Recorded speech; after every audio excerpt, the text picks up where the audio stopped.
Tena misy ary tsy misangany tsy mikaretina VIH sida. Aretina entina mandramaty izy ity ary tsy mbola nahitana fanasitranana hatramin'izao. Heverina ho sady aretin-doza izy ity no mahamenatra ihany koa. Misy anefa ny fitsaboana afaka arahin'ireo olona mitondra ny tsy mikaretina VIH sida ahafahan'izy ireo miaina toy ny olon-drehetra. Raha ny fijoroana vavolombelona nataon'ity raim-pianakaviana vony sida ity dia mbola voailika izy any amin'ny fiarahamonina. Tamin'ny alalan'ny firaisana ranofo tamina vehivavy maromaro no nambarany fa nahazahoany ity aretina ity noho izy chauffeur mitety faritra. Fantatrao ve hoe ahoana no navony sitanao zany? Tamin'izaho moa zany chauffeur ny asako e. Dia talohan'izay ilay normalement satria tapa-bolana ianao, iray volana mandita mobile iny dia mandeha any amin'ny faritany. Dia mety hoe tamin'izay zany navoana an'ilay sida raha fahazahoko azy. Fa ny fitomboan'ilay izy aloha voalohany ohatran'ny hoe tazotazo dia reratreraka. Dia mandeha mitsabo tena makany an'ilay hanina hoe mitsabo an'ilay tazo dia miverina ihany dia tsy mety afaka mihitsy. Dia lasa nisy mivotovoto misy atody-tarehana dia ohatr'izay. Dia ahoana amin'izay no nahafantaranao hoe voana sida ianao?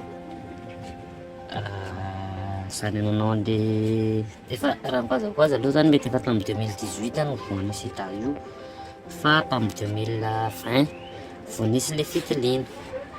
Dia hita tamin'ny fitiliana iny moa zany ilay izy. Dia fantatra ny hoe voana sida amin'izay ianao? Dia teo vao fantatra ilay izy hoe voana sida.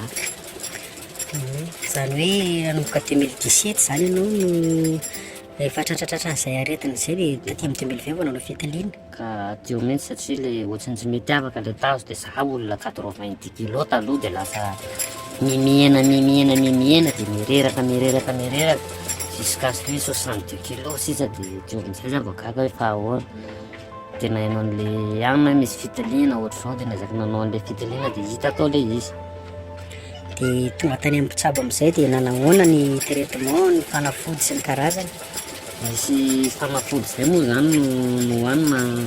Ianao ve aloha miaraka amin'ny olona? Manana mady aman-janaka? Manana vady aho, vadiko ray dia ny zanako 3. Dia talohan'izay ve noana fa ny anao vehivavy ray ihany miaraka taminao sa miaraka tamin'ny vehivavy maromaro? Be ohatran'hoe anao ilay chauffeur moa zany dia normal be. Manao national ianao tsy maintsy mijanona any aloha anao dia karazana vehivavy. Raha mbola faritany zany tsy maintsy misy vehivavy miaraka aminao, tsy faritany andehananao. Dia efa voana sida ianao zao, tsy matahotra ny hamindra aretina ve? Ilay izy moa zany tamin'ny voalohany moa rehefa ny manao an'ilay firaisana dia tsy maintsy mampiasaka paoty. Dia zao moa zany efa nitenen'ny dokotera hoe efa phase virale indétectable ilay izy. Izany hoe efa tsy atahorana intsony zany. Zany hoe na manao firaisana ranofo fa zany tsy mamindra intsony ianao zao amin'izao? Araka ilay nitenen'ny dokotera amin'ilay phase virale indétectable angamba dia assureko fa tsy tokony hamindra intsony. Dia fantatry ny vady aman-janako ve hoe voan'ny VIH sida ianao? Efa fantatra zareo satria ilay vadin'ilay fitiliana dia izany manaraka an'ilay traitement. Dia na fiarahamonina ary moa zany sy ny fianakaviana lasa manohana daholo. Na fiarahamonina ary tsy manilikilika zany satria efa hitan'ny zareo hoe ohatr'izao ilay izy, efa voatsabo anao, efa tsisy atahorana. Fa tamin'ny voaloha ahoana ny fandraisan'ny fiarahamonina zany ianao fa vao fantatra ny fiarahamonina sy ny fianakaviana hoe voana sida zany, ahoana ny iainanao an'ilay izy?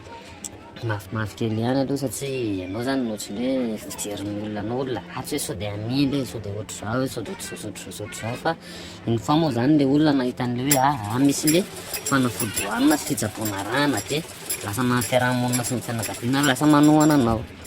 Manampy anao izy manohana anao na arak'efitra tsy voailika intsony ianao.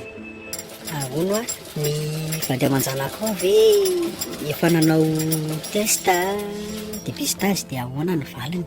Eny vady aman-dranako aloha zany efa nanao test daholo dia araka ny tenin'ny dokotera hoe tsisy atahorana ary tsisy vory zareo. Izay aloha zany nahatsara azy, tena tsy sahiana zany momba ny zareo fa hoe za ihany no ohatran'ny hoe karazana porteur sain zany fa tsy mbola bitaka ny zareo ilay izy.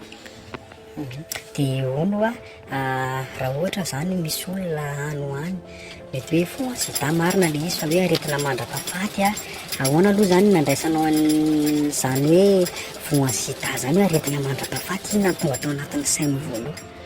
Eny sady any an-tanaka moa napahirezako an'ireo namana sy namana rehetrarehetra zay mety voana hoe mitsatran'le ka ohatra zao tsisy atahorana io ary tsy tokony hampamenatra fa mety ary tena tonga de manantona mpitsabo mba ho raisiny an-tanana ny fitsaboana tsy paritahan'le izy amin'ny taranaka ny arena sy ny olona hafa tsy atao mamenatra io ary tsy atao makivy. Zary zao mezaka hoe sofira zary nasako taloha de mezaka zany manao zavatra hafa mba hanafiko an'ireo vady aman-janakareo ary mezaka manitsy sy mananina andreo tanora namana zany mitanjemina reo satria le izy de aretina ratsy tokoa fa sainga indrisy fitandremana ny zava-dehibe satria raha ohatra ve misy namanao tsy satrinao raha mba hoe misy namanao na ohatra zany mba tsy voe fa de zao tsy aparitaka fotsiny anao manantona mpitsabo zay ny tsara indrindra mba hiarovana ny hafa. Le izy aretina mandrapahafaty manahoana zany le toe-tsainao entina miatrika an'le izy mihitsy tsy kivy anao zany ny mieritreritra zany hoe za zany de tratran'ity aretina mandrapahafaty ity tsy mety ho sitrana mandrakizay. Le izy aloha tsy atao makivy de tsy mila mora kivy fa izay le efa fiainana zany fa erzesahana atao ambony foana moral zany ambolena ny saina hoe efa ana zany ty fa tsy tia koa raha ohatra hoe misy olona hafa hitovy aminao ohatsy ty zay foana le any an-tanako hoe azakivy manantona mpitsabo fa miaina ohatry ny olona rehetrarehetra ihany ianao. De le nandraisanao anazy tamin'ny voaloha mihitsy le hoe tsy kivy ianao le tamin'ny voaloha le hoe voa sida za tena hoe mandrakizay zany zara ary ahoana le tamin'le anao voaloha mihitsy nanahoana ny tena tao an-tsainao sy ny sentiment anao nandraisana an'le izy. Le izy aloha zany kivy ihany anao amin'ny maha-olombelona kivy anao sady ketsaka fa ohatrany hoe ay zany ambonina foana le saina ambonina moraly tamin'ny voalohany ary no efa saika namofongy hoe reto vady aman-janaka ny jereko aloha hoe zakako foana satria mbola nisy le fitsaboana zay ne le avantage mbola nisy zany fitsaboana mba tsy aparitahan'le izy de miezaka foana zany manao zay mba hoe apetipetrin'le vady aman-janako na mijerasa hafa ny olona koa fiarahamonina efa tsy manelikeliky amin'ny tena le zavatsy efa tsy atahorana ntsony naparitaka na ohatra zany de le zanana lamina foana le saina fa mafimafy kely ihany le izy.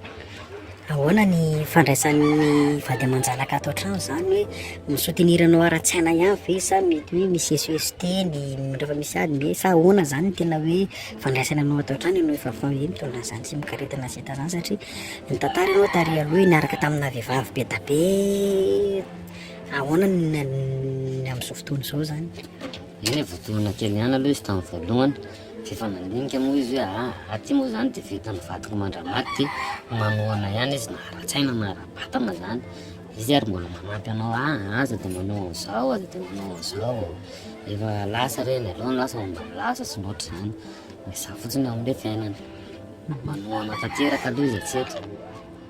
Ianao mbola manao fanatanjahantena ihany nefa Esana fa sady mba hitazatasana an'le vatana za tena mezaka manao sport na maraina alaina moa zao de mizakazaka kely ny après midi iny makamaka manao anina kely